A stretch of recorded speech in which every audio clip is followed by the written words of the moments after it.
Perkenalkan, nama saya Fidel Aiba, mahasiswa aktif semester 4 program studi pendidikan agama Kristen. Nah, pada kesempatan ini saya akan membahas tentang kerajaan Allah. Hampir setiap pelayanannya, Yesus berbicara tentang kerajaan Allah. Hal ini menunjukkan bahwa kerajaan Allah merupakan inti dari pemberitaan Injil. Bahkan, pelayanan Yesus dimulai dengan seruan, "Waktunya telah genap, kerajaan Allah sudah dekat. Bertobatlah dan percayalah kepada Injil." Dalam Markus 1 ayat 15. Melalui perkataan ini, Yesus mengajak setiap orang untuk menyadari bahwa Allah sedang berkarya di tengah dunia dan mengundang manusia untuk hidup di bawah pemerintahannya. Ketika mendengar kata kerajaan, banyak orang langsung membayangkan sebuah wilayah yang dipimpin oleh seorang raja, memiliki istana, tentara, hukum, dan batas wilayah tertentu. Namun, kerajaan Allah tidak sama dengan kerajaan-kerajaan di dunia. Kerajaan Allah bukanlah sebuah negara atau tempat tertentu yang dapat dilihat secara fisik. Kerajaan Allah adalah pemerintahan Allah yang berdaulat atas seluruh ciptaan dan terutama atas kehidupan manusia. Dalam bahasa Yunani, kerajaan Allah disebut Basileia tou Theou, yang berarti pemerintahan, kekuasaan, atau kedaulatan Allah. Oleh karena itu, ketika seseorang menerima Yesus Kristus sebagai Tuhan dan Juru Selamat, kemudian hidup menurut firman Tuhan, orang tersebut sedang hidup di bawah pemerintahan Allah. Dalam Perjanjian Lama, Allah telah dinyatakan sebagai Raja atas seluruh alam semesta. Dalam Mazmur 103 ayat 19 mengatakan bahwa Tuhan menegakkan tahtanya di surga dan kerajaannya berkuasa atas segala sesuatu. Bangsa Israel percaya bahwa Allah adalah Raja yang memimpin, melindungi, dan menyelamatkan umatnya. Namun, nubuat para nabi juga menyatakan bahwa pada suatu hari Allah akan mendirikan pemerintahan yang sempurna melalui Mesias. Nubuat inilah yang digenapi dalam diri Yesus Kristus. Karena itu, ketika Yesus datang ke dunia, Ia bukan hanya membawa berita tentang kerajaan Allah, tetapi juga menghadirkan kerajaan Allah melalui seluruh kehidupan dan pelayanannya. Kerajaan Allah dinyatakan melalui berbagai tindakan Yesus. Ketika Yesus menyembuhkan orang sakit, Ia menunjukkan bahwa Allah berkuasa atas penyakit. Ketika Yesus mengusir roh jahat, Ia memperlihatkan bahwa kuasa Allah lebih besar daripada kuasa iblis. Ketika Yesus mengampuni dosa, Ia memperlihatkan bahwa Allah datang untuk memulihkan hubungan manusia dengannya. Semua mujizat yang dilakukan Yesus bukan sekedar menunjukkan kuasanya, tetapi menjadi tanda bahwa kerajaan Allah telah hadir di tengah dunia. Yesus juga mengajarkan bahwa untuk masuk ke dalam kerajaan Allah, seseorang harus bertobat dan percaya kepada Injil.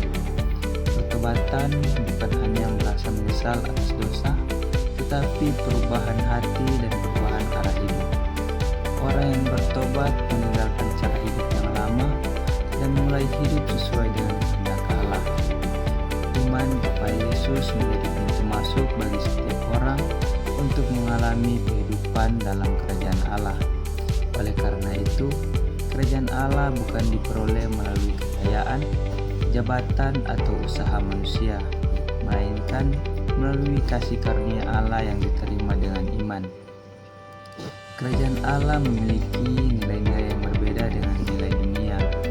Dunia sering mengajarkan bahwa orang yang paling berkuasa adalah yang paling hebat, sedangkan Yesus mengajarkan bahwa yang terbesar adalah orang yang melayani.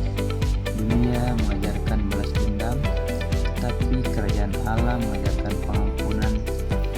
Dunia mengutamakan kekayaan dan popularitas, sedangkan kerajaan Allah mengutamakan kasih, kerendahan hati, kejujuran, ketulusan, dan kesetiaan kepada Allah. Inilah sebabnya warga kerajaan Allah dipanggil untuk hidup berbeda dari pola hidup dunia. Salah satu ciri kasih. Kasih kepada Allah harus diwujudkan melalui ketaatan kepada firman-Nya, sedangkan kasih kepada sesama diwujudkan melalui kepedulian, pengampunan, kerelaan menolong, dan menghargai setiap orang tanpa membedakan suku, budaya, agama, ataupun status sosial.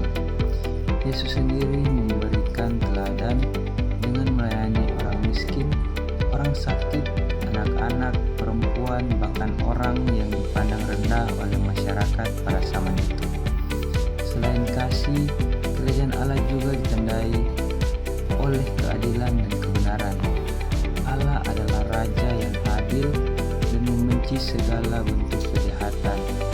Oleh sebab itu, setiap orang percaya dipanggil untuk hidup jujur, tidak korupsi, tidak menipu, tidak menyebarkan kebencian, serta berani membela kebenaran. Sebagai mahasiswa, hidup dalam kerajaan Allah berarti mengerjakan tugas dan jujur, menghormati dosen dan teman, serta menggunakan kemampuan yang dimiliki untuk memuliakan Tuhan. Dan kerajaan Allah juga membawa damai sejahtera. Damai yang diberikan Allah berbeda dengan damai yang diberikan dunia. Damai sejahtera dari Allah adalah ketenangan hati yang lahir karena seseorang memiliki hubungan yang benar dengan Tuhan. Walaupun menghadapi kesulitan, penderitaan, atau masalah kehidupan, orang percaya tetap memiliki pengharapan karena Allah memerintah atas hidupnya. Rasul Paulus menegaskan dalam kitab Roma 14 ayat 17 bahwa kerajaan Allah bukan soal makanan dan minuman, melainkan kebenaran, damai sejahtera, dan sukacita oleh Roh Kudus. Dalam pengajarannya, Yesus sering menggunakan perumpamaan untuk menjelaskan kerajaan Allah. Misalnya, kerajaan Allah diumpamakan seperti biji sesawi yang sangat kecil tetapi akhirnya menjadi pohon yang besar. Hal ini mengajarkan bahwa pekerjaan Allah sering dimulai dari sesuatu yang kecil, tetapi akan bertumbuh menjadi besar sesuai dengan kehendak-Nya. Kerajaan Allah juga diumpamakan seperti ragi yang mengembangkan seluruh adonan. Artinya kehadiran Allah mampu mengubah kehidupan manusia dari dalam, kemudian membawa pengaruh yang baik bagi lingkungan sekitarnya. Selain itu, kerajaan Allah diumpamakan seperti harta yang terpendam dan mutiara yang sangat berharga. Ini menunjukkan bahwa kerajaan Allah memiliki nilai yang jauh lebih besar daripada segala kekayaan dunia. Dalam teologi Kristen dikenal konsep already but not yet, yaitu kerajaan Allah sudah hadir tetapi belum mencapai kesempurnaan. Kerajaan Allah sudah hadir melalui kedatangan Yesus, pelayanannya, kematian dan kebangkitannya, serta karya Roh Kudus di dalam gereja. Namun ketika Kristus datang kembali, pada saat itu dosa, maut, penderitaan, dan kejahatan akan dikalahkan sepenuhnya, dan Allah akan memerintah selama-lamanya bersama umat-Nya. Bagi orang Kristen masa kini, kerajaan Allah bukan hanya menjadi bahan pelajaran, tetapi harus menjadi gaya hidup. Kita dipanggil menjadi warga kerajaan Allah dimanapun kita berada. Di keluarga kita menunjukkan kasih, menghormati orang tua, dan menjadi pembawa damai. Di kampus kita harus belajar dengan tekun, jujur, disiplin, dan bertanggung jawab. Di gereja kita harus melayani dengan rendah hati tanpa mencari pujian di tengah masyarakat. Kita harus menjadi teladan dalam perkataan, sikap, dan tindakan. Kehadiran orang percaya seharusnya membawa perubahan yang positif sehingga orang lain dapat melihat kasih Kristus melalui hidup kita. Nah, sebagai mahasiswa pendidikan agama Kristen, pemahaman tentang kerajaan Allah memiliki makna yang sangat penting. Guru Pak bukan hanya mengajarkan teori tentang Alkitab, tetapi juga membimbing peserta didik agar mengalami hidup di bawah pemerintahan Allah. Pendidikan agama Kristen bertujuan membentuk karakter yang serupa dan Kristus sehingga peserta didik mampu hidup dalam kasih, kejujuran, keadilan, tanggung jawab, dan kepedulian terhadap sesama. Dengan demikian, nilai-nilai kerajaan Allah tidak berhenti pada pengetahuan, tetapi diwujudkan dalam kehidupan sehari-hari. Nah, di sini ada hubungan kerajaan Allah dan gereja. Gereja sering disebut sebagai umat Allah, tetapi gereja bukanlah kerajaan Allah itu sendiri. Gereja adalah alat dan saksi kerajaan Allah di dunia. Melalui gereja, Allah memberitakan Injil, melayani sesama, mendidik orang percaya, dan menghadirkan kasih Kristus kepada masyarakat. Karena itu, tugas gereja bukan hanya mengadakan ibadah, tetapi juga membawa nilai-nilai kerajaan Allah ke dalam kehidupan sosial. Ketika gereja peduli kepada orang miskin, menolong korban bencana, mendidik anak-anak, menjaga persatuan, dan memberitakan Injil, gereja sedang menjalankan misi kerajaan Allah. Dengan demikian, keberadaan gereja harus menjadi tanda bahwa Allah masih bekerja di tengah dunia. Dan ada juga tantangan hidup dalam kerajaan Allah. Hidup sebagai warga kerajaan Allah tidak selalu mudah. Ada beberapa tantangan yang sering dihadapi orang percaya. Yang pertama, ada godaan dunia. Banyak orang lebih mengejar kekayaan, popularitas, dan kesenangan daripada kehendak Tuhan. Dan kedua, ada tekanan lingkungan. Kadang seseorang diejek karena memilih hidup jujur atau menolak perbuatan dosa. Yang ketiga, keegoisan diri sendiri.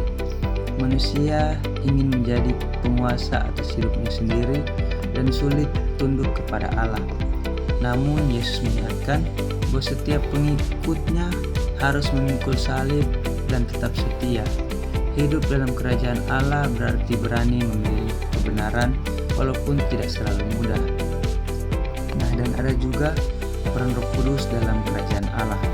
Kerajaan Allah tidak dapat dijalani dengan kekuatan manusia saja. Allah memberikan Roh Kudus untuk menolong orang percaya. Roh Kudus bekerja mengubah hati, memberi kekuatan untuk melawan dosa, menolong memahami firman Tuhan, dan memampukan kita melayani sesama. Tanpa Roh Kudus, seseorang mungkin mengetahui ajaran Tuhan tetapi sulit melakukannya. Karena itu, setiap warga kerajaan Allah perlu hidup dipimpin oleh Roh Kudus melalui doa, pembacaan Alkitab, dan persekutuan dengan Tuhan. Nah, ada juga harapan masa depan kerajaan Allah. Alkitab mengajarkan bahwa suatu hari nanti Yesus akan datang kembali. Pada saat itu kerajaan Allah akan dinyatakan secara sempurna. Tidak akan ada lagi dosa, penderitaan, air mata, atau kematian. Semua orang yang percaya kepada Kristus akan hidup bersama Tuhan dalam damai dan sukacita yang kekal. Pengharapan ini memberi kekuatan kepada orang percaya untuk tetap setia menghadapi kesulitan hidup sekarang. Kita tahu bahwa sejarah dunia tidak berjalan tanpa tujuan. Allah sedang membawa segala sesuatu menuju penggerapan kerajaannya. Nah, sebagai mahasiswa pendidikan agama Kristen, hidup dalam kerajaan Allah dapat diwujudkan dengan cara kita harus jujur, bertanggung jawab, menghormati, aktif melayani di gereja, menjadi teladan, dan perkataan membawa damai ketika terjadi konflik. Hal-hal sederhana seperti ini menunjukkan bahwa kerajaan Allah sedang bekerja dalam kehidupan kita sehari-hari. Saudara-saudari, kerajaan Allah bukan hanya tema untuk dipelajari di kelas atau didengar di gereja. Kerajaan Allah adalah kenyataan rohani yang harus dialami setiap hari. Ketika kita mengizinkan Allah memerintah dalam hati kita, hidup kita akan diubah menjadi hidup yang penuh kasih, kebenaran, damai sejahtera, dan pengharapan. Karena itu, marilah kita terus mencari kerajaan Allah terlebih dahulu dan menjadikan Kristus sebagai Raja dalam seluruh aspek hidup kita. Nah, sebagai penutup, dapat disimpulkan bahwa kerajaan Allah adalah pemerintahan Allah yang penuh kasih, kebenaran, keadilan, damai sejahtera, dan keselamatan. Kerajaan Allah ini telah dinyatakan melalui Yesus Kristus dan terus bekerja melalui Roh Kudus di dalam kehidupan orang percaya. Sebagai warga kerajaan Allah, kita dipanggil untuk bertobat, hidup dalam iman kepada Kristus, menaati firman Tuhan, mengasihi sesama, menjadi terang dan garam dunia, serta memberitakan Injil kepada semua orang. Kiranya melalui kehidupan kita semakin banyak orang mengenal Kristus dan mengalami kuasa kerajaan Allah yang mengubah hidup